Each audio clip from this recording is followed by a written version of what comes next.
Hi, my name is Brad and I have the pleasure of introducing the lovely Samantha Jade. Hello. Thank you. At the age of 16, Sammy signed to Britney Spears' record label Jive and featured on the 2006 soundtrack for Step Up.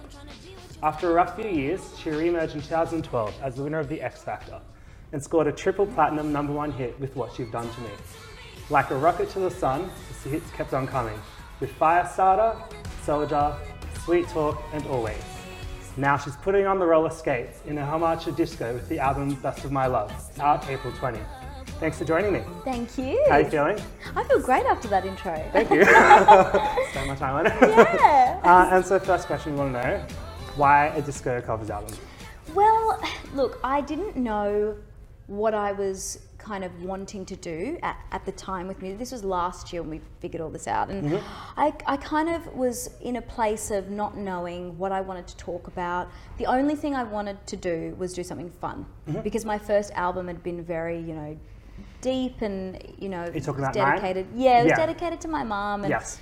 every time I performed some of those songs, it was tough, and it was very much a therapeutic, personal record. And I knew this time around I wanted to do something fun and just kind of, make everyone dance. That's what I wanted to do.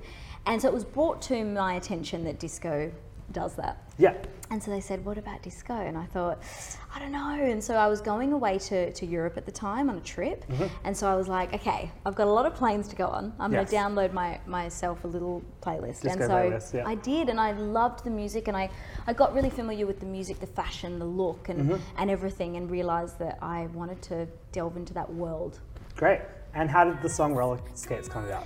Rollerskates it's funny because we had heard that song already, and this was before the disco kind of thing came about. Right. So it's kind of weird because obviously first thing that comes up if you kind of Google disco is Rollerskates. Yeah. Which is so funny. And so we're like, oh, remember that song Rollerskates that we recorded? Maybe that's something that we should bring back in.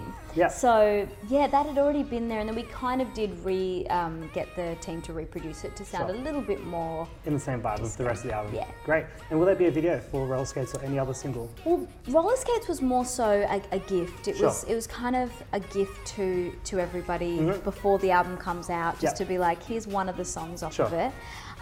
We have done some kind of they're not videos per se, but some really fun content. Yeah, because you've already teased some stuff on Facebook. Yeah, which which amazing. is really fun. Yeah. And what song are you most excited for people to hear from this album? Best of My Love, the remix. Yes. I'm really excited for people to That's hear actually one of my questions. How does it differ from the song Yeah. we've already heard that you've released? Well, okay, so the Best of My Love, the original, is basically just a kind of a cover within a cover. So it's like a new sounding disco. Stays true to it, but it still is up to date. Yeah, and there's so many covers of that song. So we Yes. kind of, listened to them all and decided what was the best sound for me. Yeah. And then the remix is literally just a remix that's amazing. Like, someone played it for me and I was like, what is this song? I love it. And everyone I've played it to loves it. I've played it for my family and my friends, and they just love it because it's a beautiful song. And if you've got a great song that's already an amazing body of work, to remix it is just going to bring it up. So. Have you played it to like Guy Sebastian or any other friends? I have played it to Guy, What did Guy think? He really likes it. Yeah. And another original track that's on the album is called Let Me Love You. Yes. Written by the lovely DNA Boys. Yeah. Please tell us about the song and what it sounds like. Let Me Love You came about, and this is last year when the marriage equality hadn't passed yet. And I mean, I'm very, very passionate about that and how ridiculous it was that we even had a say. Like, it's still insane to me that we could vote, to be honest. 100%. It's a human right. But I'm glad we could. I'm glad we could because we voted right. But it was ridiculous that we even had a say. It's just a human right. But we wanted to write a song that was about that and in support of that, and talks about, let me just love who I love. Like, this is a ridiculous thing. So that's where it comes from. And and so the DNA Boys, who are just so amazing, wrote it and played it to me, and the first time I heard it I started to tear up, and I was like, get me in the studio. I need to record this now. And you've worked with DNA's Boys before. You've done Firestarter and Soldier, which I feel are also like massive gay anthems. Oh yeah. Do you think you could like would you be interested in returning that sort of vibe on your next album? I think so. Every time, it's really interesting when I do shows and you kind of do, like we do a lot of corporates and little pop-up shows here and there, and every time I perform Firestarter, it's like a totally different vibe. I mean, what you've done to me obviously in Soldier and Shake That and everything goes down really well, but there's something about Firestarter that just gets people. I hear it every week at Stonewall. Like it's always this way. Like I can't even yeah, it's just and what you've done to me too. Like that's still a massive hit. And they wrote that too. Yeah. But Firestarter we wrote together, and I feel like we haven't written together in a while. So I feel like when I go in next, I'm gonna be like, let's write another Firestarter, because there's something about that song that is special. Definitely. Yeah. And then. So you're saying you haven't started writing original music yet? I've written some. I was in London last year for a year and I did like a little tour over there, and I also was writing heaps. But I was writing from a different place. I mean, the weather over there makes you quite sad. So I feel like I wrote a lot of ballads and mid-tempos. Yeah. But no, I haven't written with the DNA Boys in a really long time. So I'd love to write with them and write something fun and up-tempo and cool and sexy. Because you worked with a lot of songwriters on your last album. Yeah. William Singe on What You Want. Yes, and he was actually on your season of X Factor. Yes, he was. Would you be looking to working with him or anyone else from the album last time? Oh, yeah, love him. That was the way that song came about. So we had worked together on X Factor, or just known each other, we were friends, and he was not yet in America, he was still here. And he was always like, producing, and he's so talented, and he sent me this track. Oh my gosh. He's insane. Sent me this track and I loved it. Yeah. Because I love R&B. Yeah. And I was like, can I write to this? And he was like, yeah, if you want to. Like, and he was like, it's kind of urban for you, it's kind of R&B. And I was like, I know, but I really want to try it. Yeah. Wrote that song, I called him and I sent him the little demo I'd done in my little garage band, and he was like, get in here, let's record this. And he's so talented, and we wrote the rest together. But he's amazing. He's so talented, and I always knew he would just go like this, and I'm so glad to watch it happen. Proud, after Mama and everything, he's killing it. Yeah. And another song on 9 that I have not stopped being able to listen to is Show Me Love. Oh yeah. Do you know what? People tell me that all the time. Like, if I do signings, or even if I'm at the mall and people come up and they go, I really love Show Me Love. It's so funny. That's a great song. Oh my gosh. Reminds me of Step Up a little bit too, the track. Yeah, it's that more R&B, which is like my core, but I love that kind of music. But that song, I loved that song. First time I heard it, I loved it. And it's a really great song. I've never actually performed it live, so it would be cool to do that. That was going to be my next question. Yeah. All the songs from 9. Yeah. Do you reckon you'll be able to perform them live? I think so. I think we're going to put a tour together. Not all of them, but you know what I mean. Like, oh god, that'd be a long show. That'd be a very long show. I reckon what I might do is actually ask people what they want to see, because I find the best way to go about things is to ask. So I might just be like, what do you guys want to see? Yeah, and like, I know you talked about before, but the track 9 is so beautiful. Yeah. Like, it's like probably the hardest thing anyone will have to go through. Yeah. But you come from such strength, and you're like, you're lucky that you have her here with you. Yeah, absolutely. Do you think you could sing that song on tour? I don't know. I sang it once. I sang did? it once live it was like a showcase, and this was right after the album had come out, and that was the last song I finished writing for the album. Of course, you probably put it off a bit. I did. I kept going, and they were like, no, you need to, if it's going to go on, you need to do it now, and it's a title track and all of the above, and I thought, okay, and my friend Zach, my best friend Zach, he is my absolute, just a rock for me, and he was like, okay, we're going to get through this together, we're going to do it, and he was there supporting me through the whole experience, and so he was the only reason I could get through that song and finishing it. And we did it, and I sang it that day, and then we were like, okay, let's go just do something to take my mind off it. And then when it came back to the showcase and they said, we'd love for you to perform that, I was like, oh my God, how am I going to do it? So I actually brought my brothers up on stage to perform it with me, which was pretty special. And they are not, one of them's a singer, but it was pretty hard, but I knew I needed them to get through it. So we just did it together, which was amazing. It's really special. Yeah. Good on you. And I can see on your Instagram that you are very proud of your family. Yes. So proud. Yeah, like, do they live in Sydney as well? Or? They're in Perth. Okay. They're in Perth, and they're just, I mean, my brothers are so smart. They're so much smarter than me. One's studying law, one's studying film. Yeah. They're just incredible. Yeah, they're so clever. What I think people will be surprised to know is that you actually were a makeup artist before you were on X Factor. Yes, I was. And now you got your own makeup line. Yeah, which is amazing. That was something that came up out of kind of nowhere, and I'd wanted it for so long. I'd been going, I really just want to do a makeup line. I want to do a makeup line. And people going to me, yep, we'll get there. And then it just kind of came up, the kind of opportunity, and I said, let's just go for it full force. But the thing is, you don't realize how much you have to put into it, because there are so many things, there's so many elements, the feel, the texture, the colors, there's so many shades in one color. Right. You know? I know nothing, I'm sorry. I'm like trying to... You're like trying to talk to me. I have no idea what you're talking about. No, but there's so many shades, so you have to go through and choose everything, and it takes a really, really long time. And I never wanted to put something out I wasn't proud of. Sure. So the next range, we're just going to have enough time to... The next range. To finish it. And you've also done a lot of acting.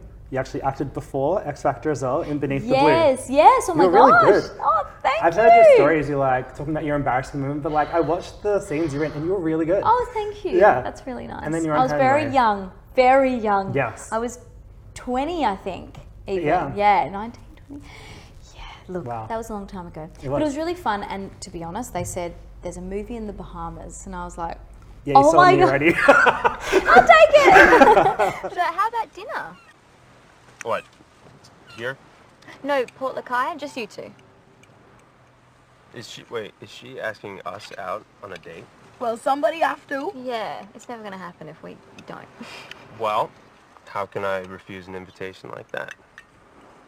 And this is the part we say, yes. But it was a really fun experience because, you know, that the guy that was in it, Paul Wesley, he went on to be in the Vampire Diaries. And it was really cool to kind of see how they all worked. And one of the women in it, she had been in like Bond, and he had been in Star Wars, one of the guys. So they had all been on really big movie sets. So it was really, I had lots of conversations and learned a lot how to be on sets and how to read scripts, and it was a real eye-opener for me. And did you have any interaction with Step Up the film at all? Not the film. That came about because I was still signed over in the States. And I got this call, and at the time actually I was about to fly home to Perth, and I hadn't been home in like nearly a year.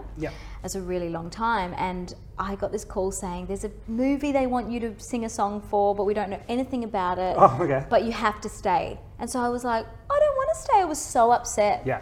And how crazy, this is when you have to just live in the moment, because I was like, I hate this movie. I don't even know what it is, but I just want to go home to Perth. And I was so angry. You hate the movie? I hadn't seen it. Right. I'm like, I just had known about it, and I was like, oh my gosh, because that movie was, you know, making me not see my family and friends. Of course.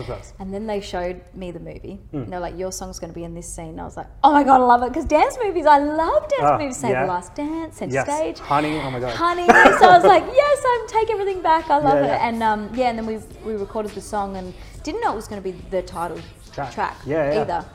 And we went to New York and recorded it with Wyclef, and it was an amazing experience. And written by Jan Warren as well. Insane. Yeah, that's right. So cool. So did you ever meet Channing and Jenna? I did, because I went to the premiere. Of course. And I remember walking, because obviously my first red carpet I'd ever been on. Wow. And I was you were like 17 at the time or something? Yeah, I just turned 18, literally a few weeks before. And I was like, oh my gosh, wow, this is amazing. And then I remember I walked on the carpet, and I was like, I don't want to do the red carpets. I've always hated them. And I was standing there, and I was like smiling, and then all the photographers went, and they just went, which rightly so, because Ciara was right here. Oh, wow.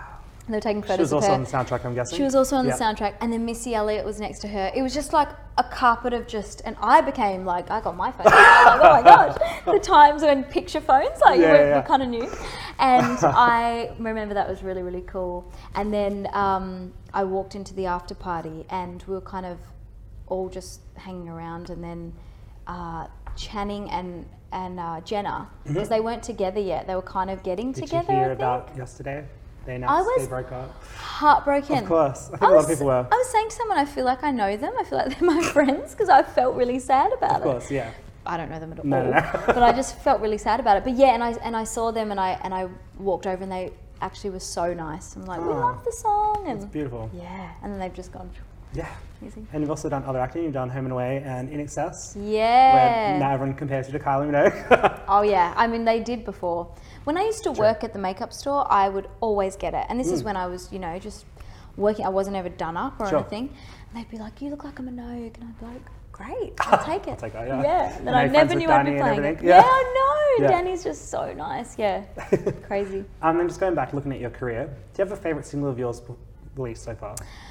Well, I mean, what you've done to me changed so much for me, and I remember the day that they played it for me, and I already knew the DNA boys because we had worked together years before that. Yeah. And I loved it. I loved that song straight away. It was one of those songs I was like, oh, I love this, which is really quite rare. So that one, obviously changed my life, that song. So that has a lot of heart. But I think Firestarter, the feeling I get when I perform that, and seeing everybody sing every word, even the ad-libs. Everyone knows the ad-libs, which is amazing. When people know the ad-libs, I'm like, wow, you really do know the song. Yeah. And that song, I mean, the aria we won for Best Video, which was incredible. So those two songs have been really pivotal moments of my life. And hopefully we'll get the next one soon. Yeah. And what I thought was really cool when I was researching was that you actually had a song on David Guetta's album, I did. One Love, his international breakthrough with I Need You Now. That's right. And you wrote it. How'd that come about? I did.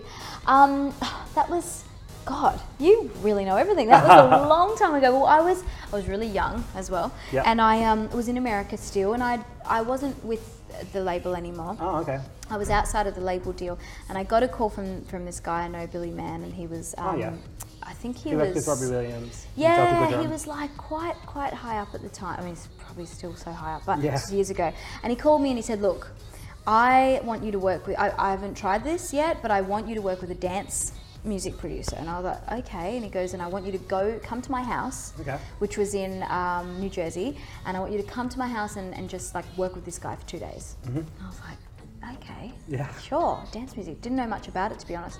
Called my brothers and they were like, yeah, he's really, really big in the dance world. He's French. And I was like, oh, okay. So you know about David Guetta? Yeah. You actually worked with him? Oh my God. So I went to the house and it was just me and him for like 2 days. Wow. Yeah, and we just literally, he just played beats and I just was like coming up with things, and then we did heaps of songs actually, but they were kind of never finished. We did verses and choruses, and then I Need You Now came up because he played the song. And he was like, I just did this with Kelly Rowland, and he played me that Kelly Rowland. Yeah, that one, which was amazing. Yes. And I was like, what is this? And he's like, I want to write this, like a proper song. I was like, okay. And he literally tapped the melody to me. He was like, this is what I want to hear, like tapped a melody. And I was like, so you want me to like do that? Like, what is that that's tapping? And he was like, I know, but I can't sing, and do you understand this rhythm? I was like, okay. So I wrote lyrics and a melody, and then I went in the booth. And he was like, I love it, and I'm going to use it. It was a very random session. He was so nice. Yeah. He was so nice. And then after that, I loved working with him because he was so lovely. And then he invited me to a show in LA. Oh, no way. And I still didn't know how big he was. And it was at some huge club. And I remember I walked back, I was just backstage, so you don't really know, when you're backstage. And then we walked up onto it was like these stairs. And then we walked up into and I was like, oh my God, it was the biggest show I've ever been to. It was huge. I was like, oh my God, I was working with him like at a house a few days ago. This is crazy. And now he's obviously gone to just... biggest DJ in the world. And he's so nice. Yeah. What a cool... It was cool. Such a cool story. God, I haven't thought about that in so long, You probably have like heaps of little cool stories here and there. Yeah, there are some of them. I mean, over there, I feel like when you're in the States, especially back then too, like this is, 15 years ago, 10 years ago when I did the David Guetta song maybe, and you learn, and you learn like a lot, and you meet a lot of people. It's weird when you're in the pool, you just keep meeting people that are of this caliber that you're like, oh wow, it's crazy. It's amazing. And just want to know, are there any shows coming this year? Yes, we're definitely looking forward to doing some shows and like a tour. Okay. But I think that, like everything, it just has to be right. It just has to be perfect, and it needs to be the right look and venue and all of that stuff. But yes, definitely. Amazing. And when can fans expect original music? Because we can't wait. I know. More original music. Yes, of course. Yep. Well, on this one, obviously there are 2 originals, and, Yes. and there's the remix, which is kind of an original. And then basically I have them in the bag. So it's just Great. kind of about deciding which one's going to Awesome. be the right one. Great. So we're almost actually in the fun segment. Okay, We've yes. got some fan questions first. Oh, okay. So Mickey wants to know, Yes. Only Just Begun was rumoured to be a single. Oh. Is this correct? No, No. I don't think that was ever going to be a single. That was just like a song we put out with that little club tour that I did. Okay, cool. It was kind of like a little gift. We Sure. feel like we gift songs sometimes. Yeah. Okay, cool. Brendan wants to know, was there ever going to be a deluxe edition of 9? We did talk about it. Okay. We did talk about it, and then we decided not to do it because I felt like it had, run its course. And Marcus wants to know, what's your favourite Mariah Carey song? Oh my gosh.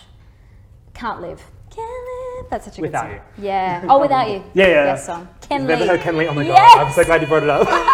Ken Lee, yeah. Ken Lee. It's so funny. Yes. So we've got the fun segment now. Okay, I love fun. Let's do it. First question. In 1974, ABBA won Eurovision with which worldwide hit? Dancing Queen, Mamma Mia, or Waterloo? Ooh. Oh my gosh. I should know this, but I don't. It's a hard one. Do you want to just Waterloo? pick a guess? Yeah, correct. So here we go, Waterloo. Yes, great song. Second question. Yes. So this song.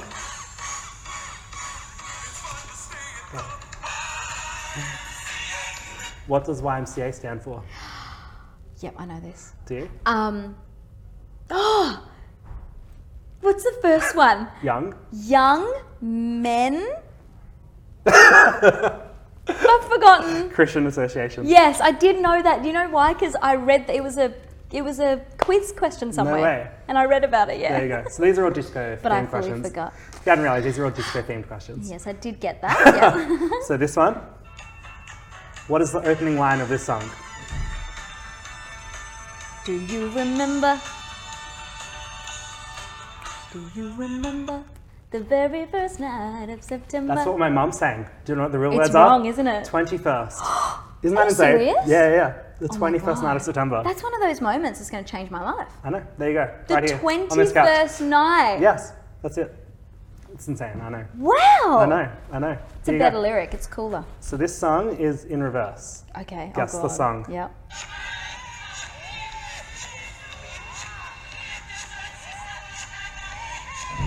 We Are Hard? Family? Yeah, correct. So I've got it in normal version too. Wow, that was good. Can't wait to hear your version of it. Oh, yeah. Great song. Do you know who this is? Disco-loving Simpsons character. Yes, but I don't know. I don't know the name. Disco Stew. Oh, Disco Stew. I do know. I've Yeah. seen. Yeah, my brothers love The Simpsons. July 12, 1979, the day the disco died. What happened? Was there a protest march, an anti-disco rock gig, or disco records destroyed at a baseball match? Oh, that day? Mm-hmm. I don't know. Do you want to see footage? Yeah. Loaded as planned. So we'll show this on the video as well. It's a baseball match. What happened next was not planned. Thousands of fans. Yeah, so there was so much immediately uproar rushed the against field. disco. It was so popular Some lit in the fire. 70s that... Yeah, no, I knew that there was Yeah. the movement to kind of, but I didn't know that. So it's known as the day the disco died, but clearly it's not dead. It's Wow. still alive. Never, never will be. So can't beat it. Got two more. So this one is also in reverse. I Feel Love. Correct. Love it. And then last question.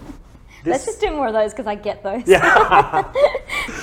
This track honors the world famous New York disco club Studio 54. What is the name of it? And I got to say that I just don't get it. I don't know where we went wrong, but the feeling's gone and I just can't get it back. If you could read my mind. Yeah. Great song. Well done. High Love five. that. I had to sing it through to know it. Yeah. That's a great song. Thank you so much for your time. It's been so Oh. great to see you. I wish we could have more time, but next Oh, time. me Release more music too. and we can meet That up was again. fun. Thank you so much. Love chatting to you. I love chatting to you too. Thank you. Thank All the you. best with the album. Thank you so Thank much. you. Thank you.